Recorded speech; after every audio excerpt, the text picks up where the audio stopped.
3 वर्षाची मुलगी आज चौथ्या दिवशी गायब. त्यामुळं आत्ता कळालं आम्हाला. कळता क्षणी आम्ही इथं आलो आणि ते घरातले सगळे माणसं धाय मोकळून रडायला लागले. शेवटी लेकरू लय महत्त्वाचं असतं आणि ते गेल्यानं त्याला धीरच लागला. DYSP साहेबांशी आमचं बोलून झालं थांबायची. त्यांनी 5 पथकंसुद्धा यासाठी रवाना केलेली.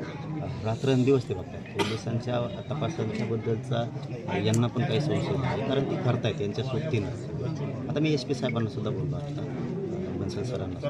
त्यांनी सांगितलं की आम्ही आणखीन याच्यामध्ये वेगळ्या अँगलनं तपास घ्यायचं काम सुरू करतो. पुन्हा आम्ही स्पीड याच्यामध्ये घेऊन वेगळ्या अँगल, आता ते त्यांना माहिती असतात अँगल कसे काय करायचं कसं करायचं. SP साहेबांना सुद्धा आणि कलेक्टर साहेबांसुद्धा आता हे विषय लगेच बोलतो. आता त्यामुळं त्यांचं लेकरू नक्की मिळेल आणि मिळावं ईश्वरचरणी मी प्रार्थना करतो.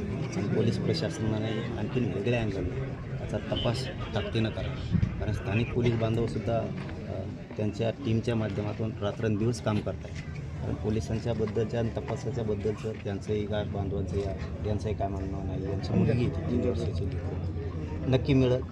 काळजी घ्या, नक्की मिळेल. काळजी करू आईसोबत.